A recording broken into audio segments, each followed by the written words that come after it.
I'm here with John Watson and Logan White of the Dodgers. If you're a Dodger fan, I don't think I need to introduce who they are. And as far as I know, I haven't seen many interviews where both of these gentlemen have been together. And so, we're kind of going to pit one against the other here. That's what we're going to do. Cheer you on your merry way. So does John give you input as to who, I don't like this guy, or can't you give me a better guy? Or, yeah, matter of fact, John gives me a lot of input. The guys that can't play, that haven't made it, that's the one that told me about it. That's John's fault. I just kind of wanted to give an insight as to how the organization works behind the scenes.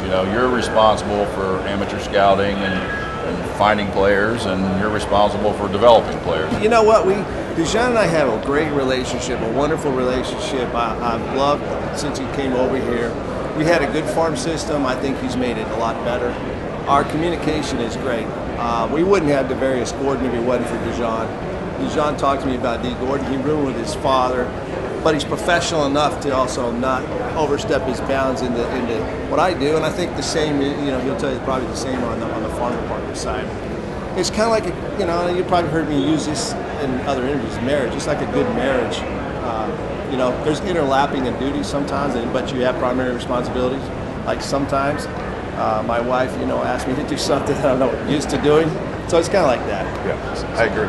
Not on your list, but you still do it anyway. Correct. We do spend a lot of time together. We talk, obviously about the organization, where we are as far as depth is concerned, going into the draft, what holes we need to fill. But obviously, he's taking the best players that are available.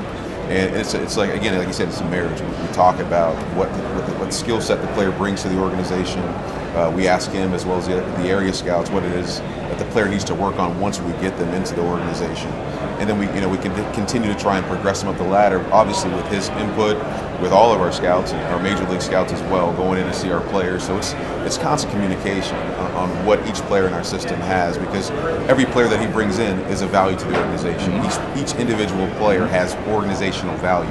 So we're trying to maximize every player that we get into the organization as well. But what after the draft? What about once the player is in the system? What kind of evaluation processes are in place on a daily basis, a weekly, monthly, seasonal basis, whatever? How does that work? Well, from the player development side, we have player plans that we use for each guy. So once a player gets into the organization, we create an individual player plan. We try and set organizational goals for this player for a month, for a quarter. We have 3 different player plans that are submitted by our coaching staff and our roving instructors. That's completely separate from what we're doing on the scouting side. But on the player development side standpoint, we're constantly evaluating our players, because we may find something, in a start or an at-bat or a couple of at-bats or weeks worth of work. So it's a fluid process of evaluating and constantly trying to tweak if there's something that gets off track as far as the player's development is concerned. And how brutal do you get with these players? I mean, they're young kids. I mean, sometimes they have things they really need to work on, but I've got kids at 23 years old, older. How do you tell them sometimes, look, you got to work on this, or you're not very good at this. You need to. You start out as a starter, but you're going to have to go to the bullpen. How does that work? When we when we first sign the players and send them out, that's probably when you're going to have the most extensive time of scouting involvement in what a player is going to do. But like Dijon will ask us, he'll say, okay, you know Aaron Miller, what do you think? Where do you think he should start? Where do you think he should go?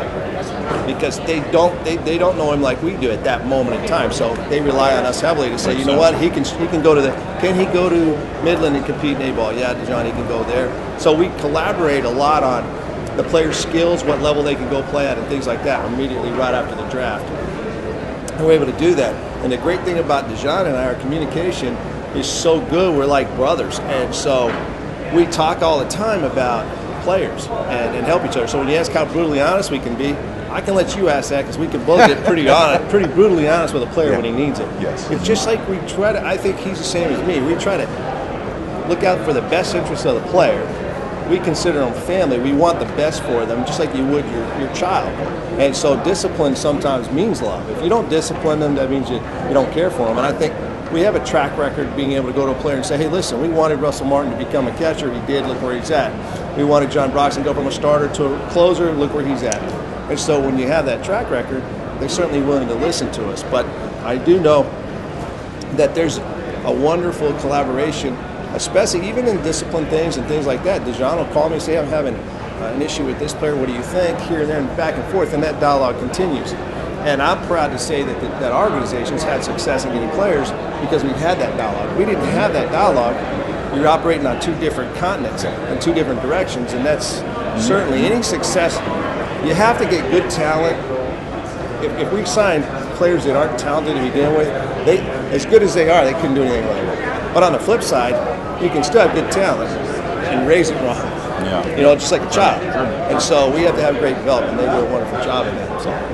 Let's talk about some specifics. I mean, you know, some people have their top 100, 200 Dodger prospects. I'm not smart enough to figure all that stuff out.